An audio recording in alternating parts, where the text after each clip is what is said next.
जिन्होंने हमारे छत्तीसगढ़ का एक एक दाना धान खरीदा है, जिन्होंने 40 करोड़ लोगों को आयुष्मान योजना दी है, जिन्होंने 12 करोड़ महिलाओं को गैस कनेक्शन देने वाले विश्व के सबसे ताकतवर नेता माननीय नरेंद्र मोदी जी हम सबके बीच में उपस्थित हैं। मैं माननीय नरेंद्र मोदी जी जिनको सुनने के लिए हम सभी उत्सुक हैं, मैं उनसे निवेदन करता हूं कि वो आए और हम सबको संबोधित करने के लिए। नरेंद्र मोदी जी जिंदाबाद, नरेंद्र मोदी जी जिंदाबाद,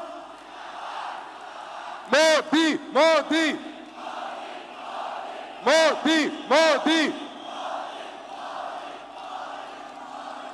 जय मां दंतेश्वरी। अब से कुछ देर पहले मुझे दंतेश्वरी माता मंदिर में देवी का दर्शन करना और मां के आशीर्वाद लेने का सौभाग्य मिला। मैं महाराजा प्रवीर चंद्र भंजदेव जी को भी पुनः अपने श्रद्धा सुमन अर्पित करता हूं। मैं जब भी बस्तर आया हूं, जगदलपुर आया हूं, आप सभी साथियों ने हर बार इतना प्यार दिया, इतना प्यार दिया है, इतने आशीर्वाद दिए हैं।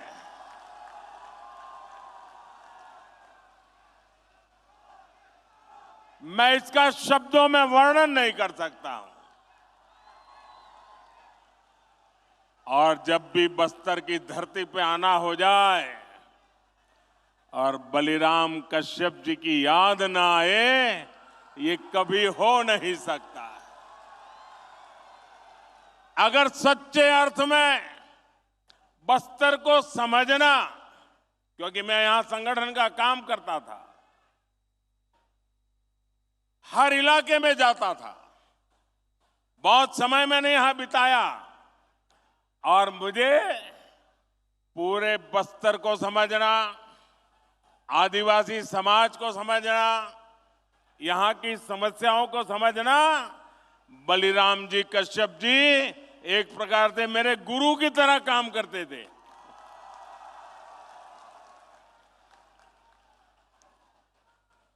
साथियों, मेरा निरंतर प्रयास है कि आपके इस आशीर्वाद को यहां का विकास करके लौटाऊं, दिन रात परिश्रम करके आपकी सेवा करके ये कर्ज मैं चुका सकूं।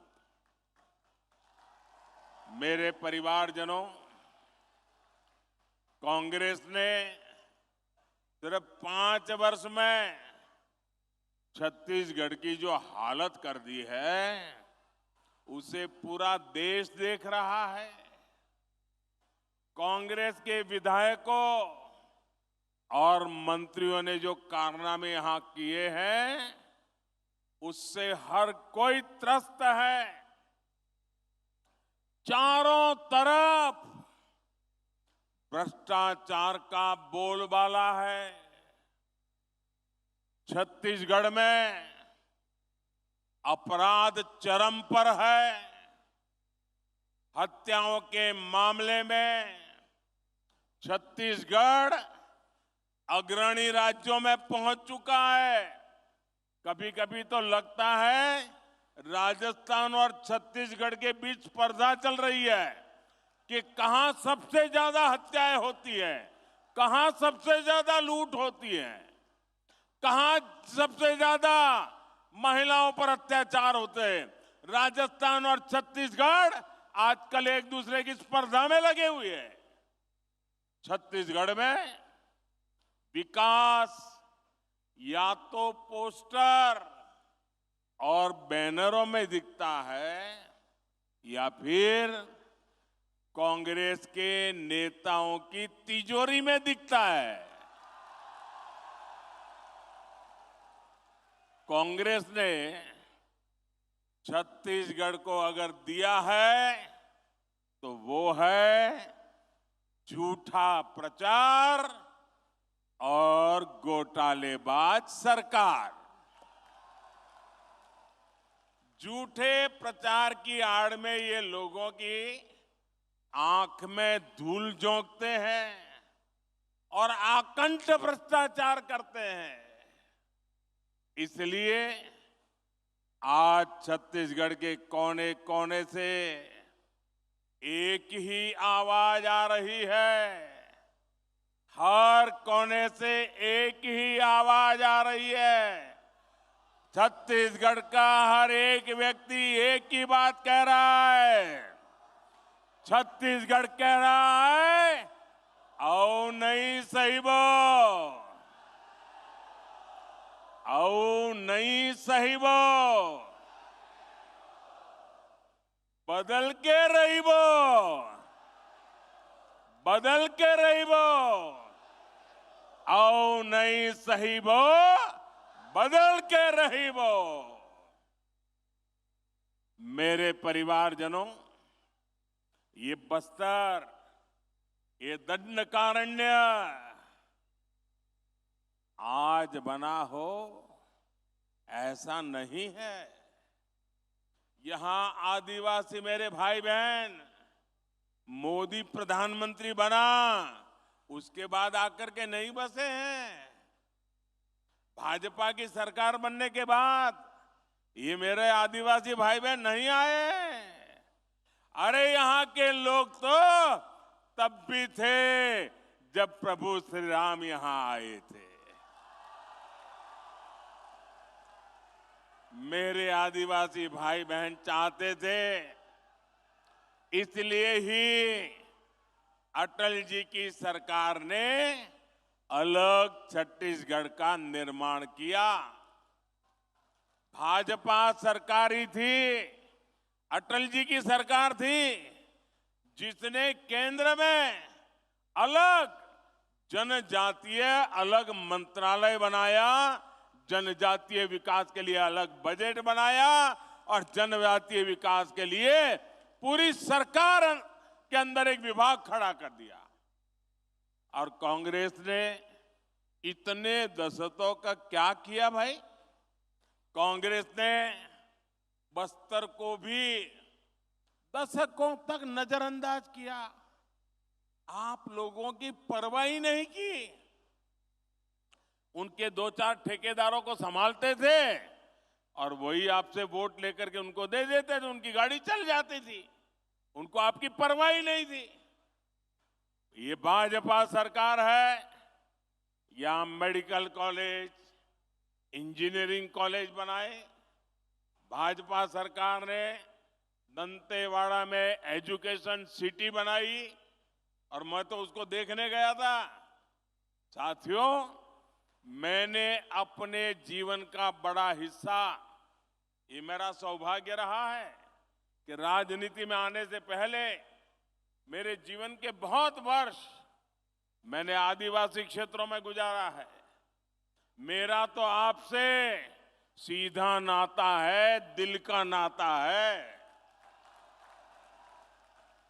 मुझे गर्व है कि देश की पहली आदिवासी महिला राष्ट्रपति बनाने का गौरव भी भाजपा को मिला है।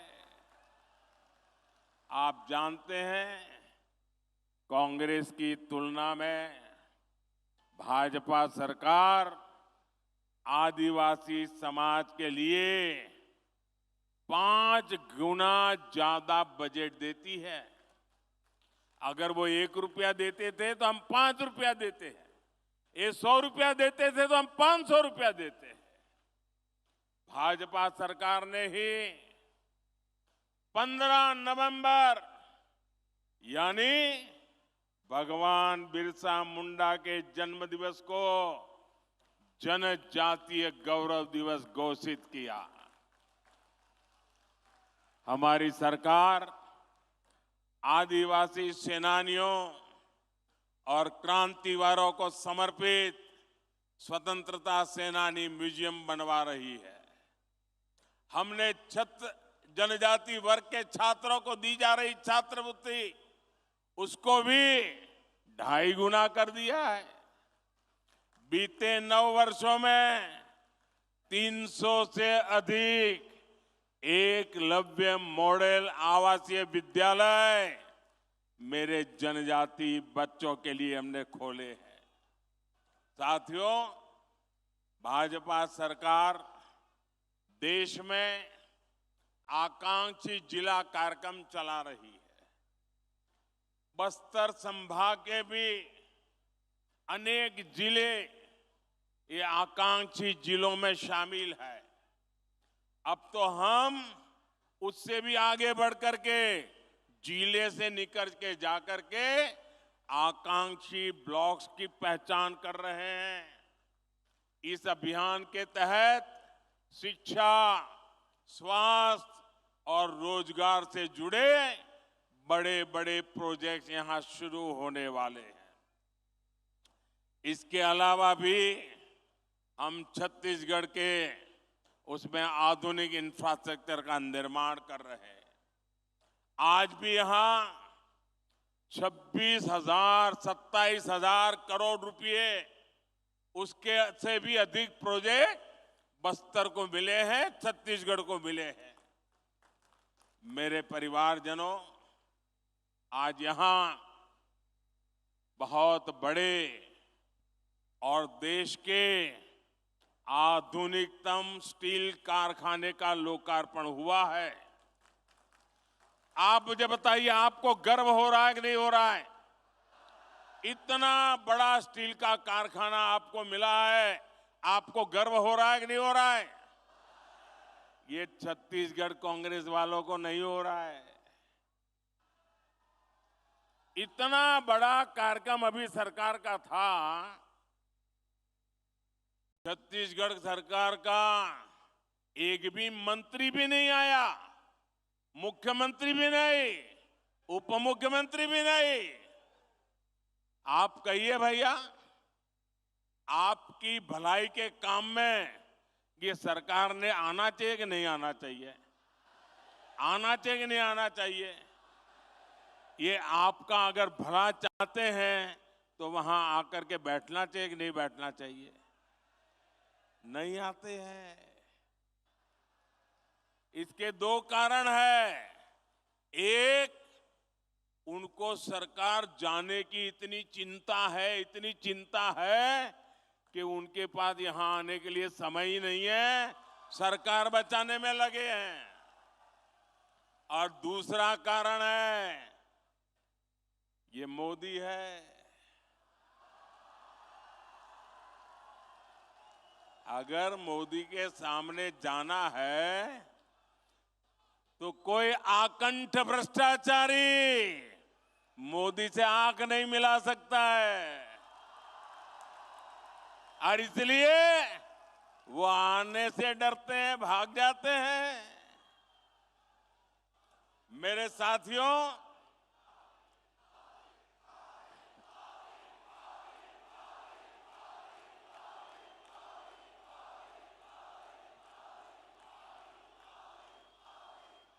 ये स्टील का कारखाना, मुझे याद है हमारे बलिराम जी कश्यप उस जमाने से हमें क्या करते थे। इस कारखाने की मांग आप सभी दशकों से कर रहे थे। हमारी जब मुख्यमंत्रियों की मीटिंग होती थी, मैं गुजरात से मुख्यमंत्री के नाते मीटिंग में आता था दिल्ली में, रमन सिंह जी छत्तीसगढ़ के मुख्यमंत्री के नाते आते थे और हर मीटिंग में रमन सिंह जी स्टील के कारखाने के लिए जोर से आवाज उठाते थे। आपकी आवाज वो वहां पहुंचाते थे।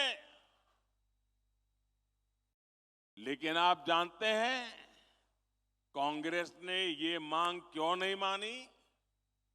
इसके पीछे कांग्रेस के कट, कमीशन और करप्शन की बोलबाला थी, सोच पड़ी थी।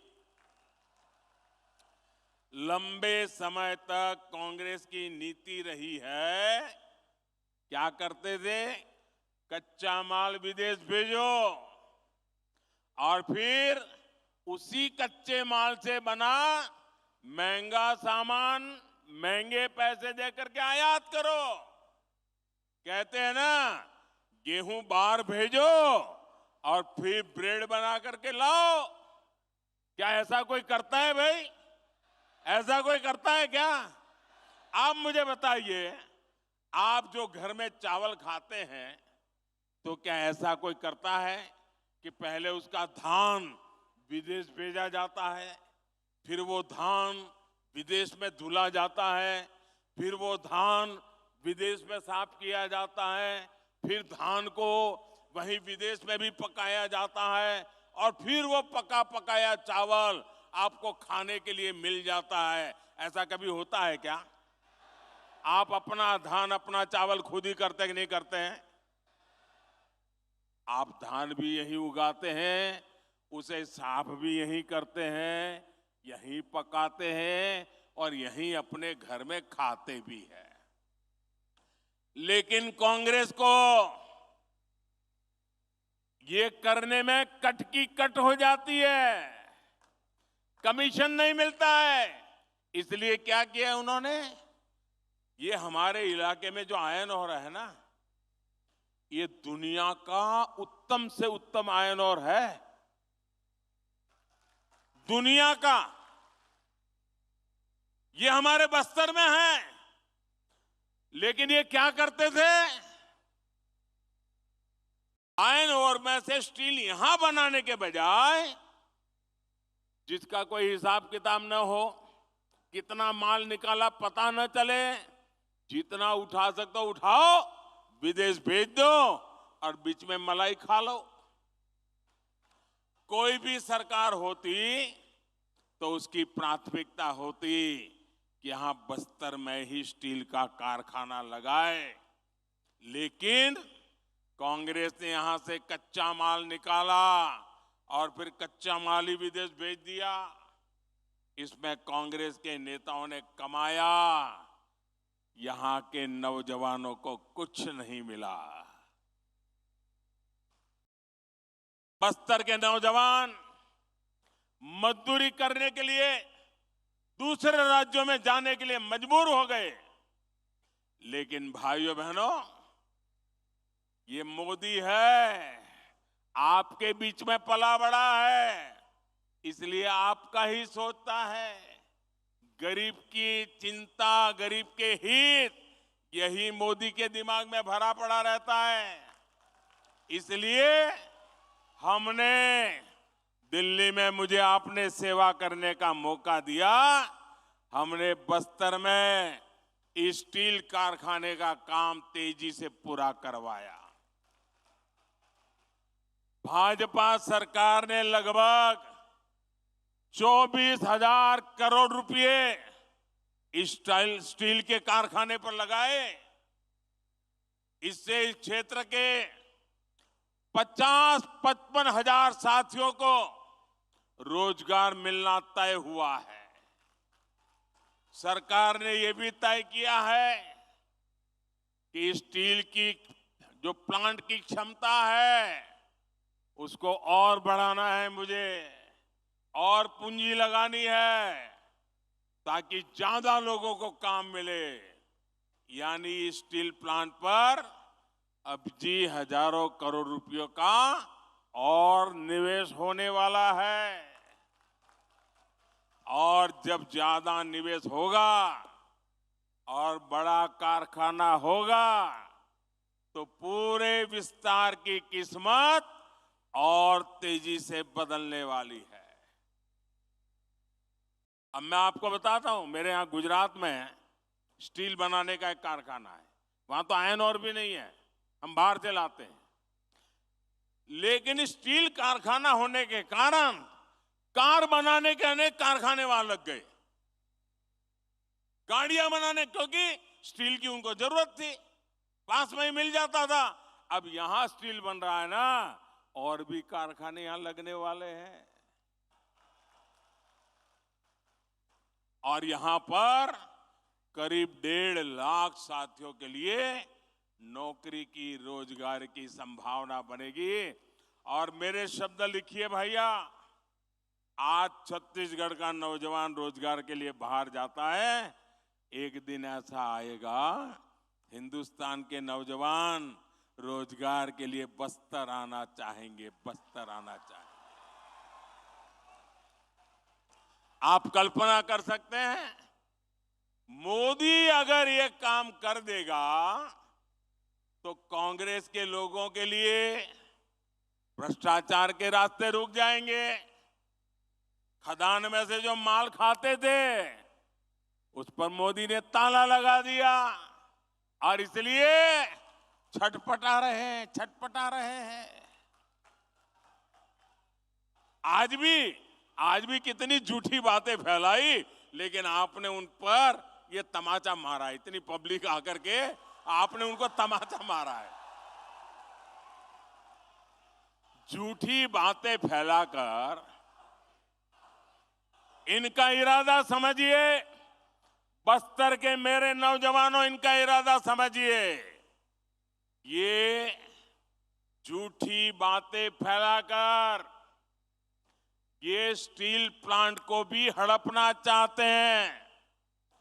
इस स्टील प्लांट को भी कांग्रेस ही अपने बच्चों, अपने रिश्तेदारों की तिजोरी भरने का माध्यम बनाना चाहते हैं। लेकिन मेरे बस्तर के भाइयों बहनों, ये मोदी की गारंटी है, ये मोदी नहीं होने देगा। ये बस्तर का स्टील प्लांट आपका है, बस्तर के लोगों का है। इस स्टील प्लांट के मालिक मेरे बस्तर के लोग हैं, मेरे छत्तीसगढ़ के लोग हैं। मोदी इसका मालिक नहीं है, मोदी इसका मालिक नहीं है, और नहीं कोई दूसरा नेता, कोई कांग्रेसी को मैं इसका मालिक बनने देने वाला हूं। इस प्लांट के मालिक सिर्फ और सिर्फ बस्तर के मेरे भाई बहन है।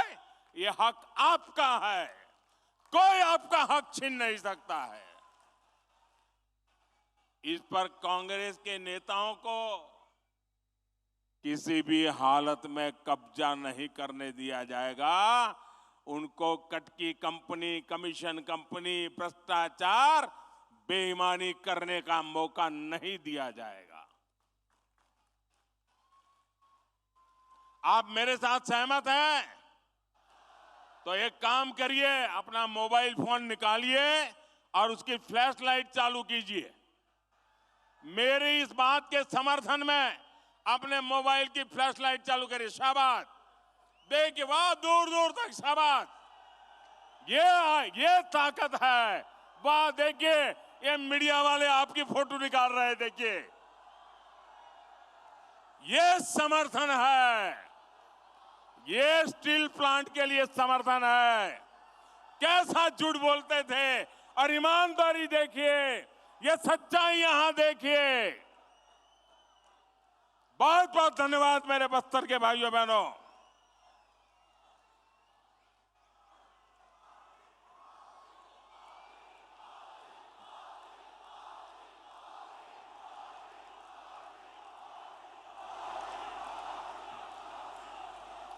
मेरे परिवारजनों,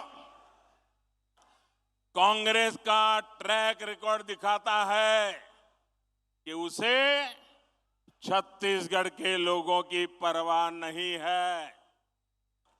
उसकी प्राथमिकता सिर्फ और सिर्फ छत्तीसगढ़ की संपदा को लूटना है। छत्तीसगढ़ की खनिज संपदा को लूटने भी कांग्रेस ने कोई कसर नहीं छोड़ी। यहां से जो भी खनिज निकलता था, उसका लाभ कांग्रेस के राज में हमने बड़ा बदलाव किया। हमने डिस्ट्रिक्ट मिनरल फंड बनाने का फैसला किया। यानी जो भी खनिज यहां से निकलेगा उसका एक हिस्सा आपकी मालिकी का होगा, आपके विकास के लिए होगा। ये खनिज मोदी की मालिकी की नहीं है, ये खनिज छत्तीसगढ़ की कांग्रेस सरकार की नहीं है, ये आपकी है।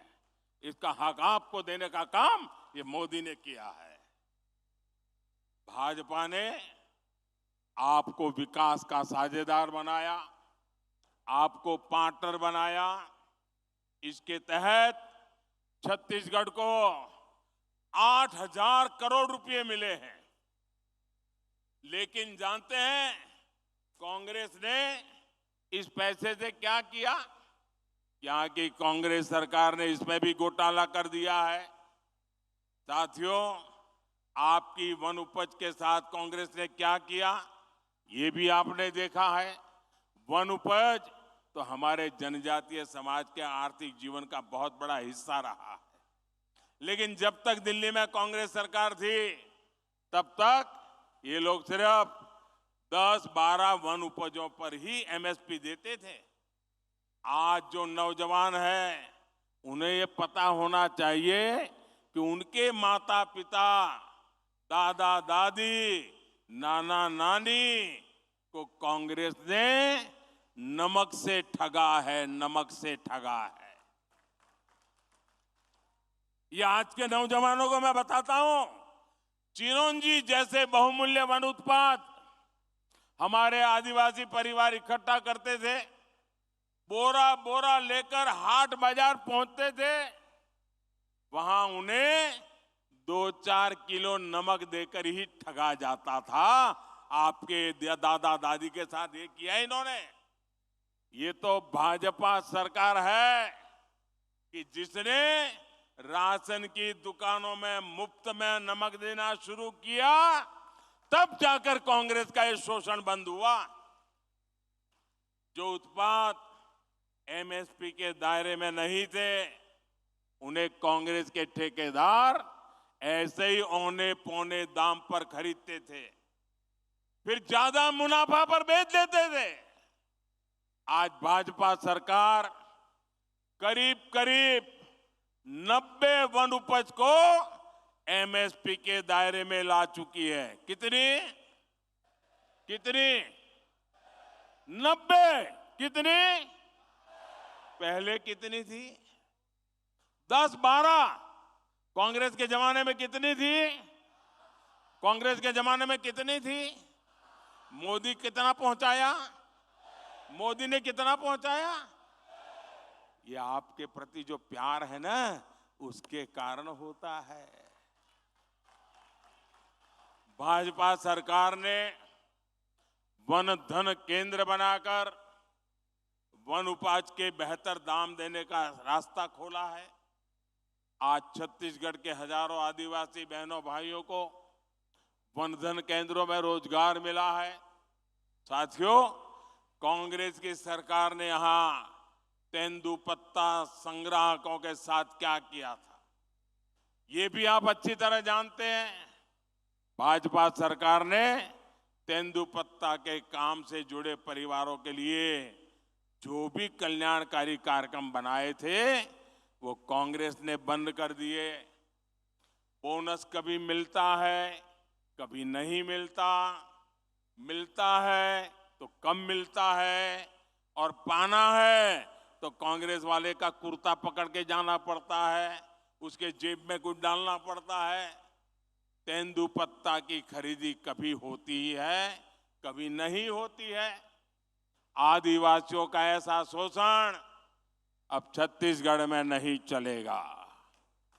जैसे ही यहां भाजपा सरकार बनेगी, वैसे ही तेंदुपत्ता संग्राहकों के लिए के पहले की तरह ही बेहतर व्यवस्था बनाई जाएगी।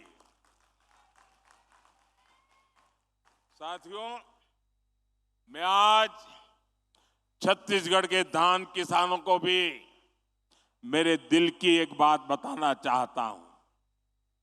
कांग्रेस आपको धान की कीमतों के नाम पर धोखा दे रही है, झूठ बोल रही है। सच्चाई ये है कि छत्तीसगढ़ के धान किसानों का दाना दाना याद रखेंगे। मैं जो कह याद रखेंगे कि भूल जाएंगे? गांव गांव जाके बताएंगे। छत्तीसगढ़ के धान किसानों का दाना दाना केंद्र सरकार खरीदती है, मोदी सरकार खरीदती है। भाजपा सरकार ने 1 लाख करोड़ रुपए छत्तीसगढ़ के धान किसानों को दिए हैं। यहां पर जब भाजपा सरकार बनेगी तो धान किसानों का पूरा पूरा ध्यान रखने की गारंटी ये मोदी की गारंटी है। मेरे बस्तर के भाइयों बहनों, मेरे छत्तीसगढ़ के भाइयों बहनों, मेरे छत्तीसगढ़ के नौजवान, मेरे बस्तर के नौजवान, मोदी आज कहने आया है, आप मेरे शब्द लिख करके रखिए, आपका सपना ही मोदी का संकल्प है। यही मोदी की गारंटी है। आज बस्तर सहित पूरे देश में आयुष्मान भारत योजना के तहत हेल्थ एंड वेलनेस सेंटर बने हैं। मकसद ये है कि दूर सुदूर की मेरी आदिवासी बहनों को इलाज के लिए नजदीक ही सुविधा मिले। पूरे छत्तीसगढ़ में ऐसे लगभग 6000 अस्पताल बनाए जा चुके हैं। इनमें से 1000 से अधिक Ayushman health and wellness centre तो सिर्फ और सिर्फ ये मेरे बस्तर संभाग में है। मोदी ने ही आपके 5 लाख रुपए तक मुफ्त इलाज का प्रबंध किया, गरीब को मुफ्त राशन की व्यवस्था की, पक्के घर का इंतजाम किया, बिजली और पाइप से पानी का प्रबंध किया, आदिवासी परिवारों के बेटे बेटियों के स्वरोजगार के लिए सरकार विशेष स्टैंड अप इंडिया योजना चला रही है। साथियों, आज मैं बस्तर के छत्तीसगढ़ के युवा साथियों को भी एक बात बताना चाहता हूं। जो पहली बार अपना वोट डालने जा रहे हैं, वो नौजवान मेरी बात सुनिए। आपको 2014 से पहले की घटनाओं के बारे में जानना जरूरी है। 2014 से पहले दिल्ली में जो सरकार थी ना, अखबारों में बड़े बड़े घोटाले छाए रहते थे। लाखों करोड़ों के घोटाले, यही खबरें होती थी और पूरी दुनिया में हमारे देश का नाम पूरी तरह बदनाम करके रखा था। 2014 में देश ने कांग्रेस की सरकार को उखाड़ फेंका और पूर्ण बहुमत की भाजपा सरकार दिल्ली में बनाई। आज घोटालों के बजाय दुनिया में भारत के गौरव की चर्चा होती है, भारत के सामर्थ्य की चर्चा होती है। आप मुझे बताइए, आज दुनिया में हिंदुस्तान का डंका बज रहा है कि नहीं बज रहा है? ऐसे नहीं, पूरी ताकत से बताएं, हिंदुस्तान का डंका बज रहा है कि नहीं बज रहा है? अमेरिका में हिंदुस्तान का डंका बज रहा है कि नहीं बज रहा है? यूरोप में हिंदुस्तान का डंका बज रहा है कि नहीं बज रहा है? जापान में हिंदुस्तान का डंका बज रहा है कि नहीं बज रहा है? सिंगापुर में हिंदुस्तान का डंका बज रहा है कि नहीं बज रहा है? आपको गौरव होता है कि नहीं होता है? आपका माथा ऊंचा होता है कि नहीं होता है? इसलिए मेरा युवा साथियों, आपको एक बात जरूर ध्यान रखनी है। आज देश के बहुत कम राज्यों में कांग्रेस की सरकारें बची हैं और एक बार जाती है ना, 25-25 साल तक वापस नहीं आती है। और इसलिए जब इनके पास सरकारें ही कम है तो लूट का माल कुछ ही जगह से लूटना पड़ता है। इसलिए जहां भी इनकी सरकार बनती है वो जम करके लूटते हैं। पूरे हिंदुस्तान में उन्होंने राजस्थान, छत्तीसगढ़ ऐसे राज्य को लूट का सबसे बड़ा खजाना बना दिया है। छत्तीसगढ़ के ही लोग मुझे बताते हैं कि कांग्रेस के हर छोटे बड़े हर नेता ने 15 साल जो तक सरकार नहीं दी ना, वो जो खाद पड़ गई थी ना, वो भी जमा करने में लग गए 5 सालों में। यानी 15 साल तक इनको छत्तीसगढ़ को लूटने का मौका नहीं दिया। अब वो सारी कसर भी अभी निकालना शुरू कर दिए हैं। अरे इन्होंने तो गौमाता के नाम पर भी भ्रष्टाचार किया है। जिन्होंने गोबर तक को नहीं छोड़ा, उन्होंने क्या क्या नहीं किया। इनके भ्रष्टाचार के सबसे बड़े भुक्तभोगी मेरे नौजवान हैं, मेरे बस्तर के लोग हैं। कांग्रेस ने युवाओं को नौकरी का वादा दिया था, लेकिन नौजवानों की नौकरी में ही घोटाला कर दिया। कांग्रेस के नेताओं ने पीसीएस भर्तियों में अपने बच्चों, अपने रिश्तेदारों को सेट कर दिया। किया कि नहीं किया? चारों तरफ लूट मचाई कि नहीं मचाई? इनकी पार्टी तो राजनीति में भी अपने ही बच्चों को सेट करती है और नौकरियों में भी यही करती है। छत्तीसगढ़ के लाखों परिवारों, आदिवासी, पिछड़े परिवार के बच्चों से कांग्रेस ने नौकरियां छीन ली है, आपका अधिकार छीन लिया है। नौकरियों तो दी नहीं, जो पहले से सरकारी नौकरी में है उनको भी कांग्रेस ने, लोगों ने लूटा है, परेशान किया है। ट्रांसफर पोस्टिंग को लेकर यहां सरेआम भ्रष्टाचार हो रहा है, बोली बोली जाती है, ऐसे ही उगाई की जा रही है।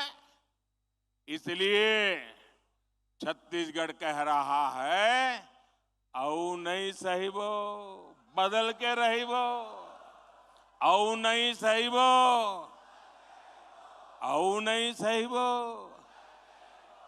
ये अब नहीं सही वो। साथियों, आप आश्वस्त रहिए, आप कांग्रेस की सरकार बदलिए, भाजपा इस पूरे लूट तंत्र को बदल देगी। ये कांग्रेस ने लोकतंत्र को लूट तंत्र बनाया है और प्रजातंत्र को परिवार तंत्र बना दिया है। भाजपा सरकार बनते ही पीसीएस घोटाले की जांच होगी। गुनहगार भी कितना ही ताकतवर हो, मोदी उसको जेल में डाल करके ही रहेगा। हर नौजवान, हर सरकारी कर्मचारी को पूरा न्याय मिलेगा। मेरे परिवारजनों, कल से कांग्रेस ने एक अलग लाभ आरोपना शुरू कर दिया है। ये कांग्रेस के नेता कहते हैं, जितनी आबादी उतना हक। मैं कहता हूं, इस देश में अगर सबसे बड़ी कोई आबादी है तो वो आबादी गरीब है, और इसलिए मेरे लिए गरीब ही सबसे बड़ी आबादी है और गरीब का कल्याण यही मेरा मकसद है। मैं सोच रहा था कि पूर्व प्रधानमंत्री मनमोहन सिंह जी क्या सोच रहे होंगे। भारत के पूर्व प्रधानमंत्री मनमोहन सिंह जी तो कहा करते थे कि देश के संसाधनों पर पहला हक माइनॉरिटी का है, अल्पसंख्यकों का है, और उसमें भी मुसलमानों का है। अब कांग्रेस कह रही है कि आबादी तय करेगी कि पहला हक किसका होगा। यानी क्या अब अल्पसंख्यकों का हक कांग्रेस कम करना चाहती है क्या? और आबादी के ही हिसाब से ही अब तय होने वाला है, तो पहला हक किसका होगा भाई? किसका होगा? आबादी किसकी ज्यादा है? किसका हक होगा? जरा कांग्रेस वाले स्पष्टता करें। क्या आबादी के हिसाब से हक मिलेगा क्या? तो क्या अल्पसंख्यकों को कांग्रेस हटाना चाहती है क्या? तो क्या सबसे बड़ी आबादी वाले हिंदू अब आगे बढ़कर अपने सारे हक ले लें क्या? मेरे परिवारजनों, मैं पिछले काफी समय से कह रहा हूं और फिर आज दोहरा रहा हूं कि कांग्रेस पार्टी को अब कांग्रेस के लोग